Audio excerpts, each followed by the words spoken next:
The Grand Oak Bank was bustling as usual.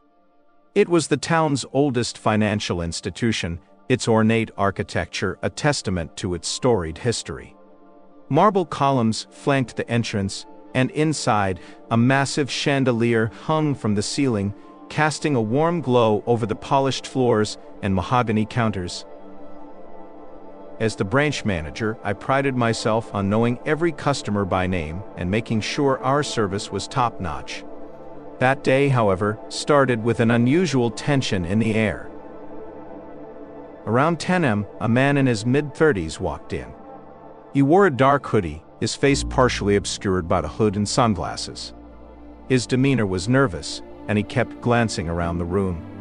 I felt a knot form in my stomach. Something was off. He approached the teller, Sarah, and handed her a note. Sarah's face went pale as she read it, then she looked up at me, wide-eyed. I hurried over, my heart pounding. "Is there a problem here?" I asked, trying to keep my voice steady. The man spoke softly, almost in a whisper. "This is a robbery. I don't want to hurt anyone, but I need money now." I glanced at the note, put the money in the bag. No alarms, no tricks. I have a gun. I took a deep breath, nodding at Sarah to comply. She began to fill a bag with cash, her hands trembling.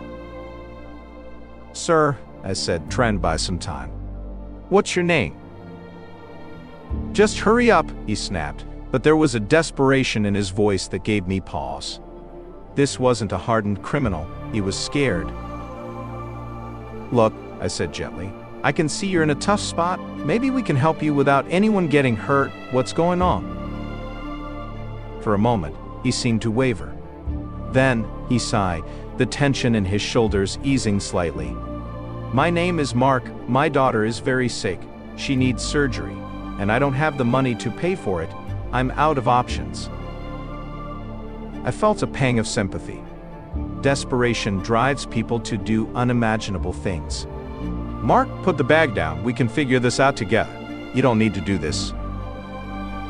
Tears welled up in his eyes. "I don't know what else to do. The hospital bills, they're too much." I motioned to Sarah to stop filling the bag and turned to the rest of the staff. "Everyone stay calm, Mark. Let's sit down and talk. I promise we'll find a way to help your daughter."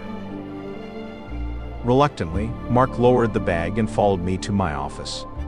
I called the police, explaining the situation and asking for an officer to come and talk to Mark, stressing that it was a sensitive case. Officer Jenkins arrived shortly after, his demeanor calm and understanding. After a long discussion, we learned more about Mark's situation. The bank decided to set up a fundraiser for his daughter's medical expenses.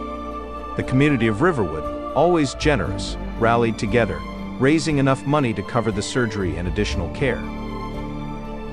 Mark was overwhelmed by the support. With tears streaming down his face, he thanked everyone, repeatedly apologizing for his actions.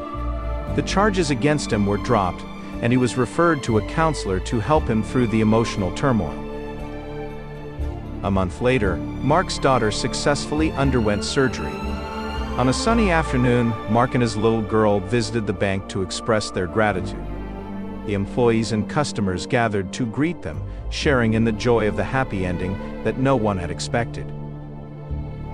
In the end, Riverwood Bank wasn't just a place where money was kept, it was a pillar of the community, proving that compassion and understanding could turn a desperate situation into a story of hope and kindness.